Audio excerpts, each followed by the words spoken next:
Hello दोस्तों, welcome to episode number 20 of home construction series. इस video में हम दिखाएंगे आपको complete slab casting process using M20 grade concrete. यह प्रोसेस स्टेप बाय स्टेप होगा, फ्रॉम मिक्सिंग, पोरिंग, कॉम्पैक्टिंग और फिनिशिंग तक।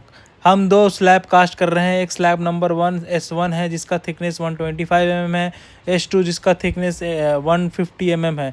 चलिए शुरू करते हैं। सबसे पहले बात करेंगे side preparation and form work की। तो फॉर्म वर्क यानी शटरिंग को प्रॉपरली चेक कर लीजिएगा। इंश्योर करें कि शटरिंग टाइट हो, लेवल्ड हो और कहीं से लीकेज ना हो। शटरिंग ऑयल लगाना ना भूलें, इससे कंक्रीट फॉर्म वर्क से चिपकता नहीं है। नेक्स्ट स्टेप है रेनफोर्समेंट चेक। स्टील का डाया, स्पेसिंग और कवर ब्लॉक प्रॉपरली लगाएं। इलेक्ट्रिक कंडक्ट और प्लम्बिंग स्लीव भी पोजीशन में होनी चाहिए। कंक्रीट मिक्सिंग बात करते हैं तो M20 का नॉमिनल मिक्स होता है 1:1.5:3, यानी 1 पार्ट सीमेंट, 1.5 पार्ट सैंड और 3 part aggregate. Water cement ratio generally 0.45 to 0.5 होता है। मिक्सिंग आप साइड पे मैनुअली कर रहे हो या मिक्सर मशीन से, दोनों में ही मटेरियल का प्रोपोर्शन ठीक रखना बहुत ज़रूरी है। अगर RMC आ रहा है तो स्लम टेस्ट ज़रूर करें, डिलीवरी टाइम पर हो। उसके बाद आपको अब कंक्रीट को पोर करने का टाइम है। पोरिंग हमेशा एक ही डायरेक्शन से स्टार्ट करें ताकि कोल्ड जॉइंट ना बने। पोरिंग के टाइम इंश्योर करें कि हर कॉर्नर तक कंक्रीट अच्छी तरह से पहुँचे। थिक स्लैब जैसे S2 150 में लेयर वाइज पोरिंग बेटर होती है। हेल्पर्स को गाइड करें कि कंक्रीट जमने से पहले उसको स्प्रेड करते रहें। उसके बाद कंक्रीट पोर होने के तुरंत बाद कॉम्पैक्शन करना बहुत ज़रूरी होता है। उससे यूज़ करें नीडल वाइब्रेटर या प्लेट वाइब्रेटर। स्लैब थिकनेस के हिसाब से वाइब्रेशन से हानिकम अवॉइड होती है और स्ट्रेंथ बढ़ती है। वाइब्रेटर को ओवर यूज़ ना करें वरना लेटेंस सरफेस पे आ जाता है। जो भी एयर पॉकेट्स है वो कॉम्पैक्ट से निकल जाता है। तो दोस्तों, सरफेस लेवलिंग के बारे में बात करते हैं। अब स्लैब को लेवल करने का टाइम है। इसके यूज़ करें स्क्रीड बार या aluminium straight as.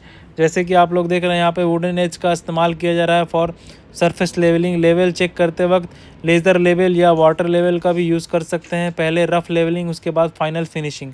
Thickness slab का 150 लेवल मेंटेन करने के लिए गाइडलाइंस और डोरी भी यूज़ कर सकते हैं।